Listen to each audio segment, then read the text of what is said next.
Pandian store சீரியல்ல அடுத்த வர எபிசோட்ல பாக்கியம் இருந்துட்டு எவ்வளவோ பேசி பார்க்குறாங்க. இல்ல என் பொண்ணுக்கு நான் தங்க நகை தான் போட்டேன். இவங்க சொல்ற மாதிரி நான் ஒன்றும் கவரிங் நகைலாம் போடல அப்படின்ற மாதிரி சொல்லிக்கிட்டு இருக்காங்க. வேணும்னா இவங்க பொண்ணு மயிலை கூப்பிட்டு விசாரிங்க அப்படின்னு சொல்லிட்டு நம்ம கோமதி வந்து சொன்ன உடனே அதுக்கு அடுத்ததான் இன்ஸ்பெக்டர் இருந்துட்டு நீங்க உடனடியாக தங்கமயில போய் கூட்டிட்டு வாங்க அப்படின்ற மாதிரி சொல்லிடுறாங்க. அக்கா, நீ இது வரைக்கும் அம்மா பேச்சை கேட்டு உன் வாழ்க்கை இது வரைக்கும் வந்த வரைக்கும் போதும். அம்மா பேச்சை கேட்டதுனால நீ ரொம்பவே கஷ்டப்பட்டுட்ட. இனிமேலாச்சு நீ யோசிச்சு ஒவ்வொரு வார்த்தையும் பேசு. நீ ஒருவேளை அந்த வீட்டுக்கு சாதகமா உண்மையை பேசினீன்னா கண்டிப்பா உன்னை அந்த வீட்டில் இருக்கிறவங்க ஏத்துப்பாங்க அப்படின்ற மாதிரி சொல்லிடுறாங்க.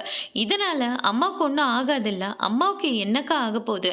அம்மாவுக்கெல்லாம் ஒன்றும் ஆகாது. நீங்க அம்மாவை நினைச்சு வருத்தப்படாதீங்கக்கா அப்படின்னு சொல்லிட்டு நம்ம சுடர் வந்து தங்கமயில் கிட்ட வந்து சொல்லிடுறாங்க. அதுக்கு அடுத்ததான் இன்ஸ்பெக்டர் இருந்துட்டு என்னம்மா உங்க அம்மா சொல்றதெல்லாம் உண்மையா இல்லை இந்த வீட்டில் இருக்கிற மீனா சொல்றது உண்மையான்னு சொல்லிட்டு கேட்குறாங்க.